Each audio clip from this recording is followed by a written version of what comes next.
Está iniciando a gravação. Está gravando. Então, vamos lá. Vou dar um pitaquinho inicial e já passo, então, para perguntas para você. Quer ver? Então, vamos lá. O Brasil está vivendo, o mundo e o Brasil estão vivendo uma encruzilhada, né? No caso aqui do Brasil, Bolsonaro, naquela linha de que a Covid era uma gripezinha, um resfriadinho, uma histeria da imprensa, né? Bolsonaro não fez nada para preparar o país para enfrentar essa pandemia, né? E no caso da sociedade, da população, da população mais sofrida, inclusive, ele era contra o auxílio emergencial, que seguia uma linha dele, né? Ele sempre foi contra a Bolsa Família, contra programas de transferência de renda, programas sociais, ele era contra. Depois, com a pressão, propôs R$200 de auxílio emergencial, mas a pressão aumentou, movimentos sociais, movimento sindical, centrais sindicais, e ele acabou sendo derrotado no Congresso Nacional, fixou os R$600. Oportunistazão do jeito que ele é, camaleão do jeito que ele é, né? Ele depois tentou surfar na onda do auxílio emergencial, né? Viu que a popularidade dele aumentou nas pesquisas, tentou surfar nessa onda. Só que agora chegou o momento da verdade, a hora da verdade. Ele já está dizendo, ele já decidiu reduzir o benefício de 600 para 300, já decidiu cortar muita gente desse programa, né? Estão falando em mais de 5 milhões de pessoas que vão ficar de fora do auxílio emergencial, e mesmo tal do Renda Brasil, o governo parece que já recuou no Renda Brasil. O argumento é a questão do teto de gastos, que a prioridade é a reforma administrativa, tem que acabar com a instabilidade do funcionalismo. Ou seja, nós estamos chegando numa hora de definições no Brasil, né? De novas definições. A pandemia agora vai para a economia com toda a sua força. Eu estou tentando entender essas questõezinhas, né? Tentando ver como se resolve esse impasse agora, né? Para resolver esses impasses, vou conversar com uma belíssima figura, que é a Leda Maria Paulani, Leda economista, né? Já tive com a Leda em inúmeras atividades, em inúmeros debates, assistindo suas palestras, sempre brilhante, né? Isso não é confete, não, é verdade, né? Participamos várias vezes ouvindo num projeto, aquele projeto Brasil Nação, que foi lançado pelo Bresser Pereira, pelo Celso Amorim, que a Leda participa ativamente, sempre com opiniões muito consistentes, muito instigantes, né? Me surpreendi, né? Estava brincando aqui com a Leda, eu a conheci como economista, aí fui pesquisar, fui ver que ela também é da categoria, ela é jornalista, né? Ela foi formada pela ECA, pela Escola de Comunicação e Arte da USP. Então, além de economista, né, formada pela Faculdade de Economia e Administração da USP, né, também é jornalista formada pela ECA. Além da vida acadêmica, tem uma intensa vida política também, né? A Leda foi secretária de Planejamento, Orçamento e Gestão na administração do Haddad, do prefeito Fernando Haddad, né? Também foi presidenta da Sociedade Brasileira de Economia Política, né? Lidera na FEA da USP um grupo de pesquisa sobre capitalismo financeiro, ou seja, uma pessoa com muitas atividades acadêmicas, políticas e tal. E uma grande escritora, né? Tem um belíssimo texto. Entre várias coisas que escreveu, eu destaco um livro, que é o livro Brasil Delivery, né? Foi publicado pela Boitempo, se eu não me engano, né? Que é um belíssimo livro para entender os impasses brasileiros. Feita a apresentação da Leda, vamos para ela resolver todos os problemas aqui para a gente. Leda, brigadão por você ter topado desse papo, tá? Vou lá para a pergunta direta, então. Na sua visão, na sua avaliação, na sua leitura, como o Brasil vai sair dessa crise, né? Já era uma crise que vinha de antes, a pandemia só agravou, e agravou muito. Como que o Brasil sai disso? Ou até pensando maior, como que o capitalismo sai dessa crise? Qual a tua opinião? Bom, Miro, em primeiro lugar, eu queria te agradecer aí o convite para estar nesse papo com você, muito prazeroso para mim, eu admiro muito o seu trabalho, a sua resistência militante aí por uma imprensa, enfim, o Barão de Tararé, né, por uma imprensa que faça jus ao nome, né? Então, é um prazer estar falando com você. Bom, assim, tanto no Brasil quanto em termos mundiais, né, a economia capitalista está passando por uns, a gente poderia chamar de uns pontos de viragem, né, vamos dizer assim, né? Quer dizer, veja, falando de um ponto de vista mais geral inicialmente, né, a crise de 2008 e 2009, a crise financeira internacional, que começou nos Estados Unidos, como a gente sabe, né, mas imediatamente se espalhou pelo mundo por conta das conexões entre os mercados financeiros, né, da abertura financeira e tudo mais, e depois veio vindo em ondas, né, com as suas consequências para a economia real, que no caso do Brasil, por exemplo, levou uns 2, 3 anos para chegar, foi aportar por aqui, de fato, as consequências foram aportar por aqui as consequências da crise em 2012, por aí, né? Quando a queda do crescimento provocada pela crise impactou o crescimento americano, daí o chinês, daí todos os preços das commodities, e daí o Brasil. Mas, enfim. Mas a verdade é que esta crise já era, assim, era a ponta do iceberg de um problema estrutural que o capitalismo tem, que para mim, né, que tem uma leitura assentada na visão marxista do funcionamento da economia, deriva daquilo que a gente chama de uma crise de sobreacumulação, né? O que é uma crise de sobreacumulação? Está lá, o Marx explica lá num dos capítulos do livro 3, o Capital, é o seguinte, quando o capitalismo ele produz mais capital, né, do que as possibilidades de valorização existentes num determinado momento. Então, ele é excessivo em relação às suas possibilidades de valorização. É isso que é uma crise de sobreacumulação, né? Porque capital é sempre valor acumulado, né? O objetivo do capital é valorizar o valor. Então, quando você consegue isso, você está acumulando, né? Quando você acumula demais em relação às possibilidades que tem pela frente de este movimento continuar, então nós falamos de uma crise de sobreacumulação. Segundo essa leitura, que muitos autores importantes marxistas abraçam hoje, a começar do David Harvey, mas passando também pelo François Chenet, né, são autores marxistas, o que existe desde o final dos anos 60, começo dos anos 70, é uma crise de sobreacumulação, né, que ela se evidencia nos anos 70, né, porque ali, digamos, os parâmetros que tinham permitido um crescimento espetacular no mundo, né, desde a Segunda Guerra, esses parâmetros são quebrados de alguma maneira, a começar pelo rompimento do vínculo do dólar com o ouro, né, que era o esteio do acordo de Bretton Woods, que estava por detrás, né, que organizava todo o sistema monetário, estava por detrás, digamos, desse período chamado na literatura dos 30 anos gloriosos do capitalismo, né, porque esse período entre final da Segunda Guerra e começo dos anos 70, por conta dos resultados que produziu. Mas, então, esse período também produziu essa sobreacumulação de capital, e esse problema da sobreacumulação, ele começou a se impor na economia, né? Então, nos anos 70, foi uma década muito, muito, muito complicada, né? Mas já ficou claro que uma das consequências da sobreacumulação era um crescimento da riqueza financeira numa velocidade mais alta do que o crescimento da riqueza real, né? E esse processo continuou, né? Continuou décadas afora. As respostas que o sistema deu a esse problema, uma delas foi justamente aquilo que o Chenet, por exemplo, chama de levante neoliberal, né? Por quê? Porque você precisava recuperar a taxa de lucro, de alguma maneira, né? Precisava recuperar a taxa de lucro. Que estava, de fato, hoje tem estudos empíricos, evidências que demonstram que ela estava numa trajetória realmente de queda.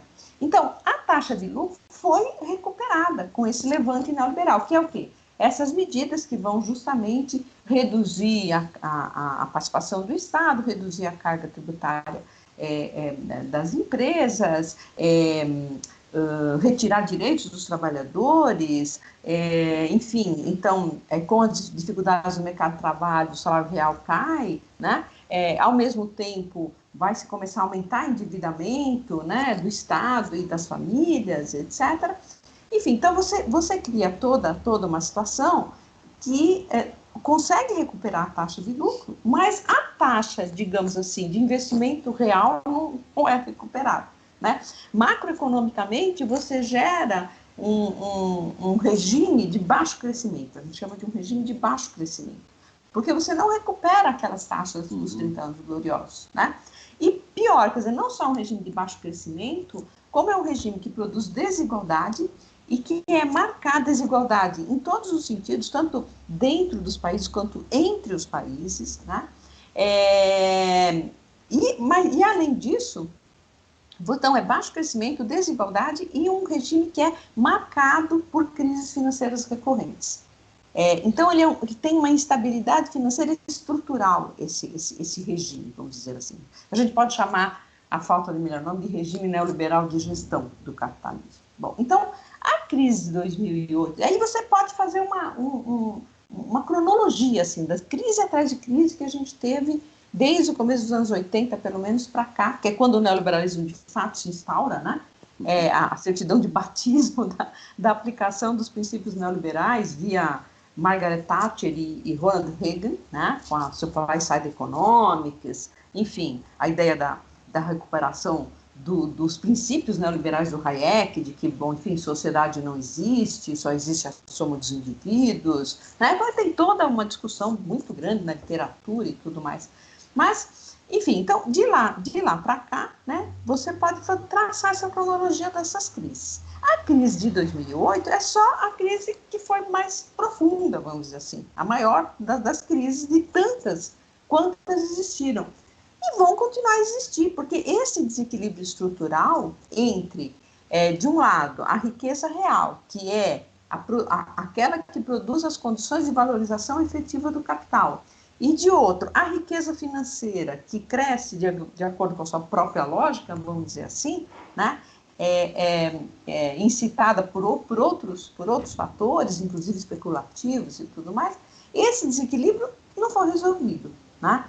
De qualquer maneira, quando houve a crise de 2008-2009, uma pergunta recorrente que me faziam era se eu achava que o neoliberalismo tinha acabado por conta da crise.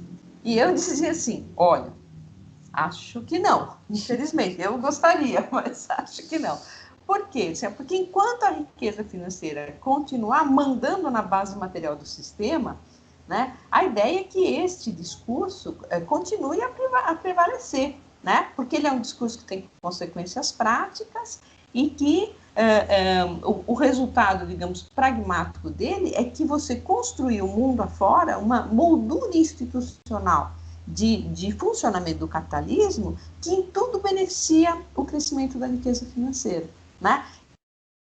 Isso fica colocado em primeiro lugar. O que acontece com todas as outras variáveis, crescimento, emprego, desigualdade, é subproduto, né? Aquilo é que está no foco principal. Porém, agora, veja, de lá para cá, a crise de 2008-2009, então, ela produziu resultados ainda piores, porque o neoliberalismo se acirrou, então, em muitos países, veja o que aconteceu lá nos países, por exemplo, da periferia da União Europeia ali, né? Então, Grécia, Espanha, Itália, né? Então, foram Portugal. Então, países onde o neoliberalismo recrudesceu, ficou ainda mais violento, né? Os discursos em torno das políticas de austeridade, em torno de tudo isso, né? De políticas monetárias rígidas e tudo mais. A despeito disso, e depois foi, enfim, para o resto do mundo, mas, e a despeito disso, o crescimento foi ainda menor. Quer dizer, quando você pega, se você fiz esse exercício, até que estou sem os números aqui, mas é fácil pegar os dados lá do FMI e fazer fiz esse exercício. Eu peguei a taxa média de crescimento dos 8 anos anteriores à crise, de 2008 a 2009, né? Então, 2000 a 2008. E depois eu peguei a taxa média de crescimento 2008 a 2016, né? tanto nos países da União Europeia, quanto no Japão, quanto no Reino Unido, quanto nos Estados Unidos, em todos eles, no mínimo, cai a metade a taxa de crescimento, média. No mínimo, cai a metade. Quer dizer, com tudo isso que foi feito, e fora que, ao mesmo tempo, a contradição foi ficando evidente, porque o Estado teve que entrar pesado, né, comprando esses ativos financeiros de validade duvidosa, vamos dizer assim, monetizando isso, dando ao mercado a liquidez que se esperava, para que as consequências no plano real não fossem ainda piores. E com tudo isso, né, então você, digamos, muita gente chamou isso de keynesianismo, não tem nada a ver com keynesianismo, foi salvar o mercado mesmo, mas a verdade é que o Estado, que sempre foi chutado, foi chamado, né, quando necessário, para preservar essa riqueza, impedir que a sua desvalorização provocasse consequências ainda piores no plano real. Então, você combinou isso com o recrudescimento dos imperativos neoliberais, né, das receitas e prescrições neoliberais, e com tudo isso, o crescimento ainda foi pior, né, do que havia sido no período anterior. Bom, então isso foi provocando uma série de reviravoltas, inclusive do ponto de vista acadêmico, né? Hoje você tem uma profusão de teorias que desafiam o mainstream econômico, a começar da moderna teoria do dinheiro, né, que está muito na moda e sempre sai. O André Lara Rezende foi que trouxe essa discussão para o Brasil, mas enfim, e que vai demonstrando aquilo que a gente poderia chamar de uma ciência econômica fake news, né? Que dominou o mundo durante 4 décadas, né? E tem uma ideia de dinheiro que não tem absolutamente nada a ver com o dinheiro que de fato existe no capitalismo, que tem uma ideia de política fiscal igualmente torta e canhestra, enfim, mas foi isso que dominou. Então, hoje isso está um pouco colocado em xeque, e a pandemia já estava, eu diria, né? Porque tirando os Estados Unidos, por razões muito próprias deles, o resto do mundo a economia se arrastava, que nem uma tartaruga gorda, assim, a tartaruga já é lenta, né? Ela engordou, não sei, mais lenta ainda.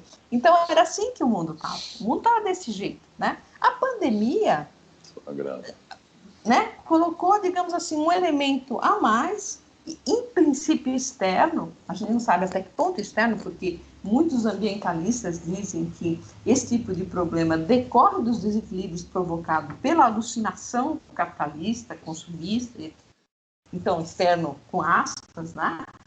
Mas então, quando a pandemia vem, ela põe a nu ainda mais digamos assim, os descalabros do capitalismo, né? Então, a impressão que eu tenho é que tudo isso vai passar por uma reviravolta. Se você pegar, por exemplo, os planos de recuperação da Alemanha, da França, tudo estava no meio, investimento público, o Estado tomando conta. Então, parece que está tendo. Agora, como a história não anda para trás, né? E as condições de repetição de determinados fenômenos nunca são exatamente as mesmas, a gente também não pode dizer que vai voltar os 30 anos gloriosos, porque as condições históricas já são bem distintas, né? Mas que certamente algumas coisas vão, quer dizer, a pandemia chacoalhou um mundo que já estava sendo chacoalhado por si mesmo, entendeu? Deu um chacoalhão maior. Então, penso que as coisas vão... Então, aí também tem digamos assim, um espaço para a esquerda atuar, né? Para as lutas sociais e tudo mais. Mas, ao mesmo tempo, tem que conviver com um dos outros resultados desses 4 décadas, que é a ascensão dessa extrema-direita e desse fascismo que a gente imaginava que estava enterrado, que só vivia em grupos, né, de doidos por aí, mas não, né, mundo afora, esses governos foram chegando. Foram crescendo. Leda, só uma questãozinha. Nessa visão mais totalizante, ou seja, então não é a pandemia ela só agrava, ela só agudiza ainda mais essa crise que já é bem anterior, não é nem uma crise de 2008, é uma crise sistêmica do capitalismo desde a década de 70, né? Uma crise estrutural, né? Uma crise e que a forma de resolver que o capitalismo encontrou foi o neoliberalismo, né? Com essa sua política destrutiva, regressiva, dane-se a sociedade. Isso tudo pode fazer o mundo repensar para onde caminha. Agora, aqui no caso do Brasil, o Bolsonaro pensa isso, o Guedes pensa isso. Como você vê, como eles agiram diante dessa crise, que era uma crise muito maior, na sua opinião? Porque eu queria que você desse uma analisada nessa política aplicada aqui no Brasil, depois desse painel mais amplo que você fez. Certo. Então, olha, assim, primeiro, assim, a impressão que eu tenho é que o Bolsonaro não tinha nenhuma política econômica. Política econômica, projeto zero. Como, aliás, projeto de qualquer coisa. Você acha que tinha algum projeto naquela cabeça? A não ser armar as pessoas e, enfim, discriminar negros e mulheres e homossexuais. Não tinha. Zero projeto. Qual era o cavalo que estava passando? Era o cavalo do ultraliberalismo do Paulo Guedes, que já estava montado, porque o Temer já estava montado nele. Então, ele, né, falou, vamos com esse cavalo, porque, inclusive, esse cavalo era querido pelo mercado, etc, e etc, né? Então, ele adota isso, até porque dizem, né, eu nunca fui checar isso, mas dizem que ele, propriamente, há décadas atrás ali, defendia as empresas estatais, não era nunca foi um liberal de carteirinha, assim, nesse sentido. Mas como ele também pensa pouco, fica difícil fazer qualquer aferição mais precisa, né, de qual seria o pensamento dele. Mas, assim, a impressão que eu tenho é essa, ele estava passando esse cavalo e montou. Então, o governo dele, se você pensar nas experiências históricas de governos autoritários com traços fascistas, é um governo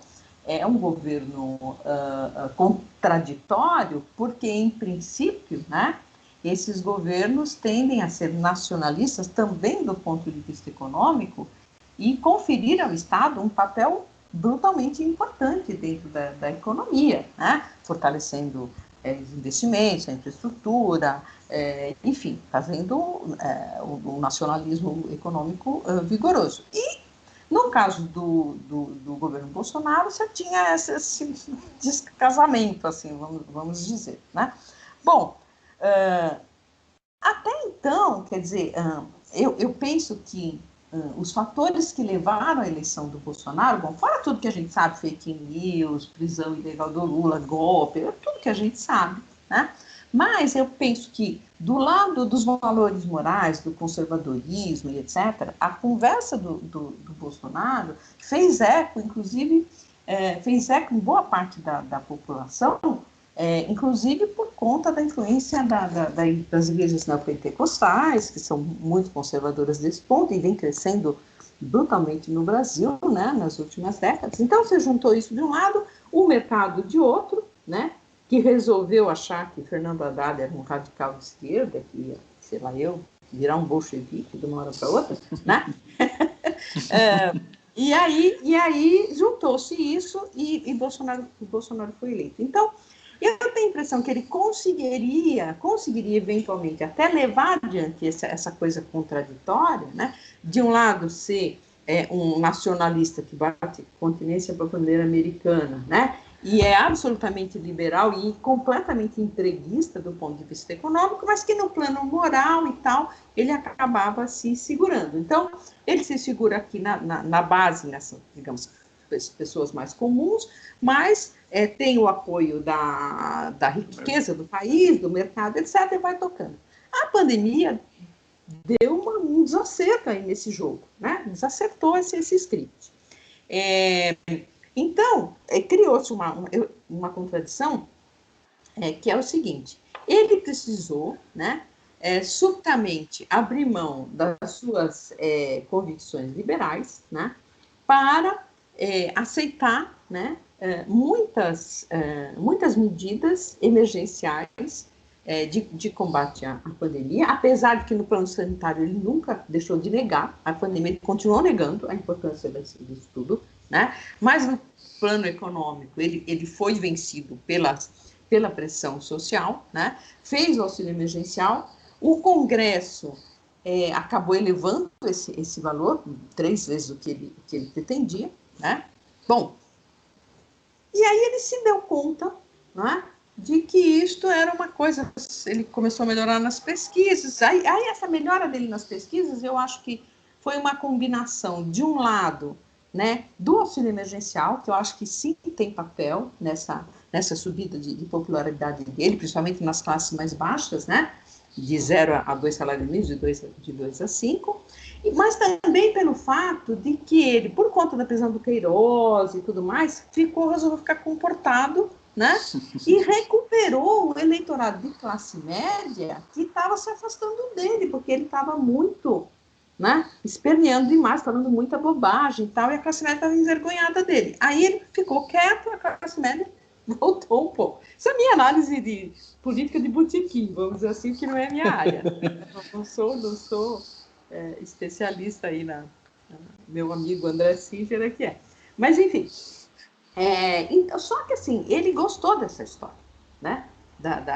De perceber que essa coisa do auxílio emergencial e tal teve impactos na popularidade dele e tudo mais, e ele resolveu que queria fazer esse Renda Brasil. Esse entreveiro com o Renda Brasil e o teto, já vou aproveitar e falar do teto, né? Isso. Esse entreveiro do Renda Brasil é a evidência mais clara, né, de como ele, quer dizer, como o governo Bolsonaro vive nessa encruzilhada, nessa contradição entre, de um lado, agora, por exemplo, ter que continuar a conviver com o teto e, ao mesmo tempo, querer fazer programas assistenciais mais amplos, mais gordinhos do que o Bolsa Família, que era a ideia do Renda Brasil. Porque, nesse ano, você teve o decreto da calamidade, né? E você pôde, tá certo?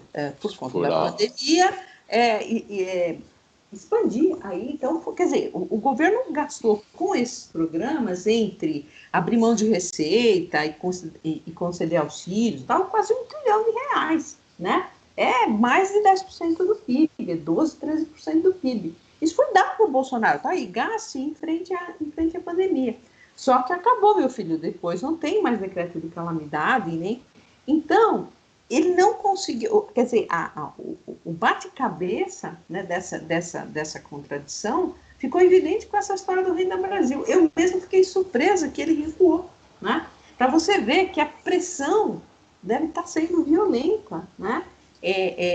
Do lado do mercado, do lado dos interesses que não querem que o déficit público cresça, que tem essa mentalidade do austericídio e tal, e quer preservar a sua riqueza financeira, que boa parte dela está na dívida pública e etc.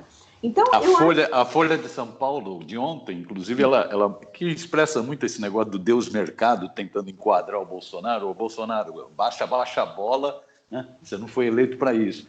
A Folha, inclusive, diz o seguinte, ó, se você quer fazer Renda Brasil, tá, tudo bem, agora, faça a reforma administrativa que acaba com a estabilidade do funcionalismo, rediscuta a questão das aposentadorias, mantenha o teto. Mantenha o teto. O teto é fundamental. Né? Ou seja, eles vão enquadrando. Exatamente. Então, veja, o teto é uma coisa completamente abstrusa, né? Não existe em nenhum lugar do mundo. Você veja como é estúpido essa coisa do teto. Isso não quer dizer... Agora, é difícil hoje você falar que é contra o teto, parece que você está xingando a mãe, entendeu? Então é gastança, então não tem que ter regra fiscal nenhuma. Ninguém está dizendo que não tem que ter regra fiscal nenhuma. Agora, o teto é de uma estupidez inacreditável, porque imagina, vamos fazer aqui um exercício de ficção, né? Imagina que o nosso Congresso amanhece assim, progressista, todo ele, consciente, etc., e aprova, né, uma reforma tributária em que vai ter imposto sobre fortunas, vai ter um imposto de renda alto sobre lucros e dividendos, vai ter faixas mais elevadas de imposto de renda até, enfim, 40%, 50%. Na Dinamarca, a faixa de renda mais elevada é perto de 70%, para ter uma ideia, né? Aqui não, aqui o cara que ganha 2.800 já tem que pagar imposto de renda, que ele é muito rico, né? Ganha R$2.800, tá certo? E aí, se o cara ganhar 15 ou 150 mil, ele vai pagar 27 mil. Enfim. Mas não, suponha que o Congresso acordou e resolveu tornar tudo isso mais justo e com mais receita para o Estado. O que acontece do ponto de vista do gasto público? Nada, por causa do teto. Porque o teto, ele congela o gasto. Ele pega o gasto tal como foi em 2016, né? E ele simplesmente vai corrigindo pela inflação. É isso que ele pode gastar. Não importa se o Estado tem mais ou menos receita. Então não adianta, se você aumentar a receita do Estado, inclusive tornando mais justa a tributação e tudo mais, você não vai poder gastar mais. É uma coisa assim absurda, é simplesmente absurda, é estúpido, né? É estúpido. Bom, a verdade é que, dado esse teto, né, não cabe nenhum da Brasil, nem meio Brasil, dentro.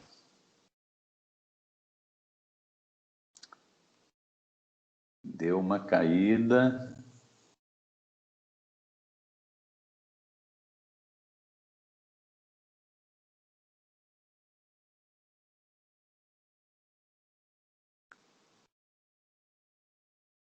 Leda? Deu, voltou, Oi, Leda. Voltou. bom, enfim, é que eu escreveu conexão perdida. Não sei o que está acontecendo com a minha internet aqui, viu, que está caindo. Mas, enfim. Aí você estava falando, em função do teto, mesmo que o Congresso aprovasse uma reforma tributária progressista, não poderia ter investimento. Não poderia nem ter mais gasto social, né? Uhum. Não, enfim, porque você tem tudo, aquela despesa é fixa por 20 anos. 20, entendeu? É 20, né? Bom, enfim, então ficou essa quadratura do círculo, né? O Bolsonaro agora, ele quer aumentar os programas sociais, né? Porque, inclusive, isso vai causar um problema para ele. Agora, eu penso, né? Mais uma vez, filosofia de botequim de análise política, porque o pessoal gostou desses R$ 600 e, de repente, né, ainda caiu para 300 e depois vai voltar lá para o Bolsa Família e só para aquelas famílias que já estavam no Bolsa Família, né? Então, diz o velho ditado que quanto mais alto o coqueiro, maior é o tombo. Né? Então, isso pode ter consequências para ele. Ele estava querendo fazer o Renda Brasil justamente para fazer uma passagem mais, acho eu, né? Mais suave entre uma situação de emergência em que você tem um recurso mais alto para disponibilizar para a população e um período mais normal, vamos dizer assim, e aí não, aí o teto barra, o mercado barra, etc. Né? Então, ele, não sei, quer dizer, como que ele vai conviver com essa contradição daqui até o final do mandato, se ele vai conseguir só na base dos valores morais e dessa coisa mais, desse patriotismo de fachada, conseguir sustentar isso, né, para poder manter o mercado do lado dele, ou se ele vai, enfim, fazer algum tipo de ruptura, né? Acho que é isso. Leda, uma última perguntinha da minha parte, aí depois, se você quiser acrescentar alguma coisa, tá aberto. Ele está num grande impasse, é isso. A popularidade cresceu em função do auxílio emergencial, esse auxílio emergencial era emergencial, vai acabar, não é isso? Ele está... A base de sustentação dele, além de milicos, império e tal, a base de sustentação dele, Deus mercado, não aceita isso. Então ele está num grande impasse. Agora, também quem está num grande impasse é a nação brasileira, quer dizer, é o povo brasileiro. De forma assim sintética, o que você acha que seriam as grandes medidas ou as grandes reformas para sair dessa encruzilhada? Né? Quais seriam as medidas que poderiam permitir que o Brasil voltasse a trilhar um caminho de desenvolvimento com justiça social, com valorização do trabalho, na sua opinião? Olha, assim, acho que na forma como o capitalismo se organiza, né, para a grande maioria da população, só há de dignidade e vida decente, minimamente, quando você tem emprego, né? Quando você tem emprego. A questão é que você tem um problema estrutural no capitalismo também, de que os empregos, enfim, principalmente os empregos, digamos, que permitem salários um pouco melhores, etc., estão tendendo a desaparecer por toda a questão da revolução tecnológica, tal, que está dentro da própria lógica capitalista também, né? Então, veja, você...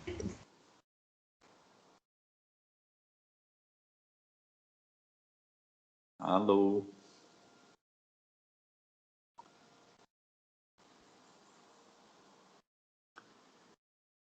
Alô, alô.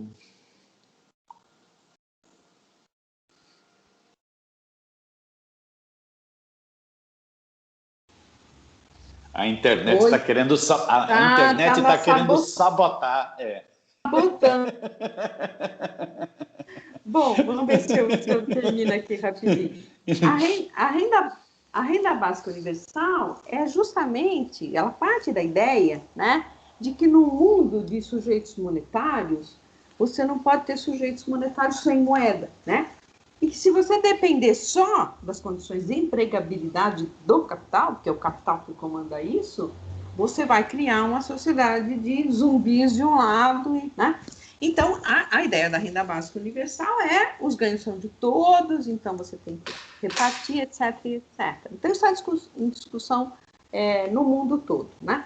Mas pensando num país como o Brasil, que está muito longe disso ainda, né? Uma renda, um Bolsa Família, uma renda emergencial, não tem nada a ver com isso, né? A renda básica universal, a renda é considerada um direito, não é uma liberalidade do governo, que um governo dá e o outro tira, não é isso. Ela torna-se um direito, assim como a vida, a liberdade, a propriedade, a renda monetária, é um direito de cada um, né? Bom, então só para dizer que as consequências mesmo de uma retomada grande do crescimento econômico no Brasil para o emprego, né, elas nunca serão suficientes, digamos, para dar vida decente a muita gente, principalmente considerando o fato de partida no Brasil, que a desigualdade é brutal. Né? Você já tem uma desigualdade de partida brutal. Né? E você associa isso com uma economia que produz empregos ruins quando produz, né? A tendência é que isso... Então, você tem que pensar em mecanismos outros, né? de desigualdade, de vida digna, etc., que não passem necessariamente pelo emprego. Um outro problema que afeta essa situação toda é a questão ambiental. Então, o próprio crescimento econômico ele tem que ser sempre repensado. É óbvio que num país de renda média, de renda per capita média, ainda como é o Brasil, você ainda tem que crescer, né? Mas a questão ambiental vai ser um entrave cada vez mais poderoso ao crescimento mundial, eu diria, né? Então, veja, pensando do ponto de vista macroeconômico simples, sem levar em conta esses dois fatores que eu coloquei, né? A questão do emprego e a questão ambiental. O que se precisaria fazer no Brasil? Primeiro, uma reforma tributária decente, porque o sistema tributário brasileiro é uma das razões da nossa desigualdade, ou pelo menos do modo contínuo dessa desigualdade se perpetuar, né? Hoje, para você ter uma ideia, os impostos sobre produtos, eles são 45% da receita tributária do país. Os impostos, acabou de sair esse dado, os impostos sobre folha, que também indiretamente, também são impostos indiretos, né? Não é imposto nem sobre renda, nem sobre patrimônio, é mais 20%. Quando você junta esses dois, dá 65%. 65% da carga tributária joga no lado da regressividade. Né? Os impostos sobre patrimônio no Brasil são 4% da renda tributária. Nenhum país do mundo desenvolvido é assim, né?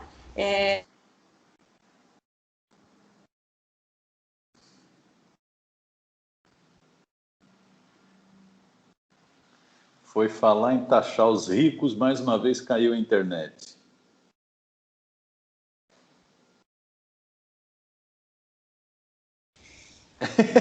Foi falar em taxar os ricos, mais uma vez caiu a internet. É a sabotagem mesmo.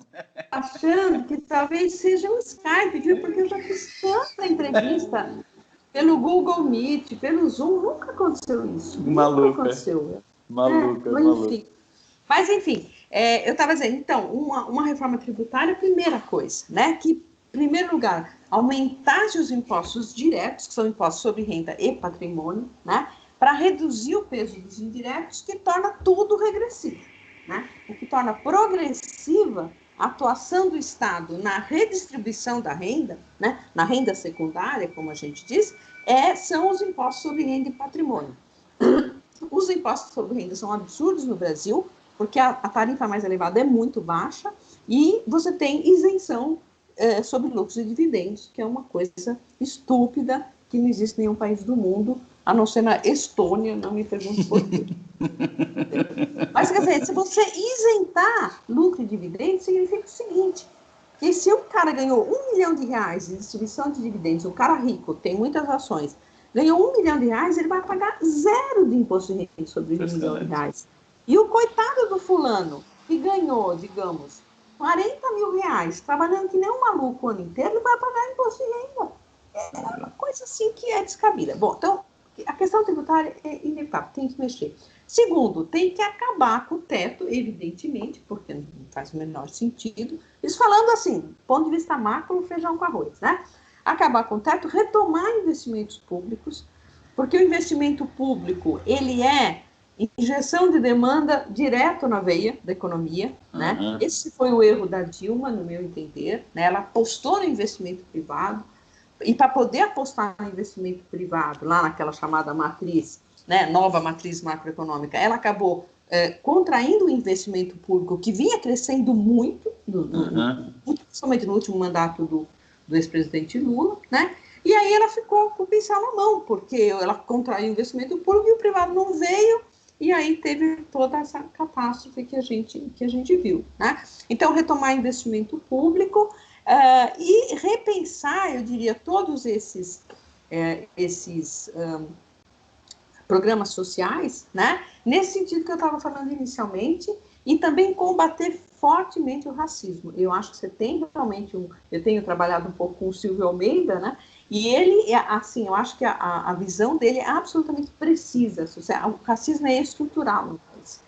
Tudo que você fizer nunca será suficiente para combater o racismo estrutural. Então, todos os programas sociais têm que ter fortes componentes antirracistas, né? Agora, a economia retoma com tudo isso? Bom, se você tiver investimento público, melhorar as expectativas, puxa o investimento privado, melhora o emprego, tira o teto, melhora a condição do Estado de intervir, faz uma renda, ou faz pelo menos um esboço de renda básica universal, né? E aí você vai com o próprio consumo, né? Como já ficou provado aí no governo Lula e várias experiências na América Latina, isso serve também como, apesar de não ter um efeito multiplicador direto, como tem o investimento, ele melhora as expectativas e você tem efeito multiplicador vindo de outros lados, né? Então acho que é isso. Agora, todo esse crescimento capitalista, ele tem que pensar que tem essas travas, né? Tem a trava do ambiente e tem a trava do emprego. Por melhor que a economia, ande, né? Você não vai ter, principalmente no Brasil, que o Brasil está muito atrasado, teve um processo de desindustrialização horrível, né? A produtividade do trabalho caiu uma barbaridade, então você não gera bons empregos aqui, né?